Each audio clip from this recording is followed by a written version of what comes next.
Bukan copy paste, tapi sekadar mengilhamkan. Yang penting Nova 160 ni adalah model keluaran jenama tempatan yang sangat value for money.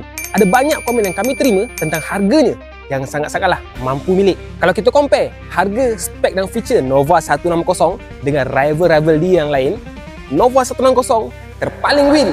Kenapa pula dia paling win? Untuk tahu jawapan dia, kita kena walk around dulu spek dan feature Nova 160 ni. Tapi sebelum kita walk around spek dan feature motor ni, untuk anda yang masih belum follow, like, komen dan share video dan akaun ni, jom sama-sama tunjukkan sokongan anda kepada jenama motosikal tempatan dengan cara klik butang-butang tersebut. Datang dengan 3 pilihan warna yang menarik. Kita ada Avetta Blue, Raven Red dan Copper Blaze.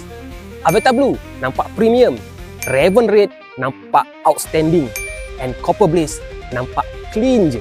So kalau anda pilih yang mana? Untuk enjin, ia dikuasakan oleh enjin 154.4cc liquid cooled EFI 4-stroke 4-valve single overhead cam CVT automatic yang mampu menjana kuasa sehingga 15.8 horsepower dan 14.7 Newton meter of torque, menggunakan electric starter dan capacity engine oil 0.9 liter sahaja. Horsepower dan torque dia tinggi kan? Padu kan?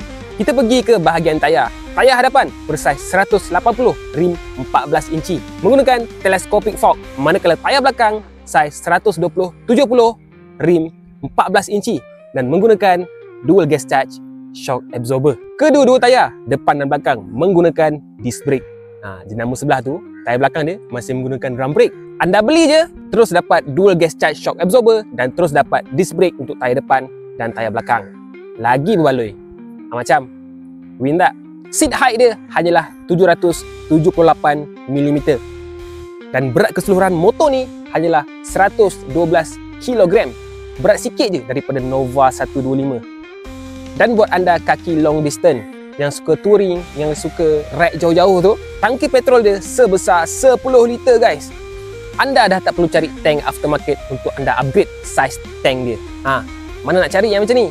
Macam gini memang win. Lampu depan dan belakang LED yang bercorak agresif. Siap ada USB port lagi. Masa riding pun boleh cas phone anda. Meter panel digital berwarna dengan desain sporty, terang pula tu. Zaman dah moden, motor pun kena moden. Nova 160 siap dengan keyless system dan ada switch idling stop system yang switchable. Anda boleh on, anda boleh off kan. Kalau ISS dihidupkan semasa anda berhenti di traffic light, enjin motor anda akan automatic off dan ini secara langsung akan menjimatkan petrol anda. Anda pulas je throttle sikit dan enjin motor anda akan hidup semula dan anda boleh teruskan perjalanan. Harga asas Nova 160 hanyalah RM7,988, tidak termasuk road tax dan insurans. Macam untuk harga dan package yang ditawarkan, ada win tak motor ni? Dah ada yang berkenan ke? Dan kalau anda nak tahu info lanjut berkenaan dengan Nova 160, layari laman web www.avetta.com.my untuk info lebih lanjut.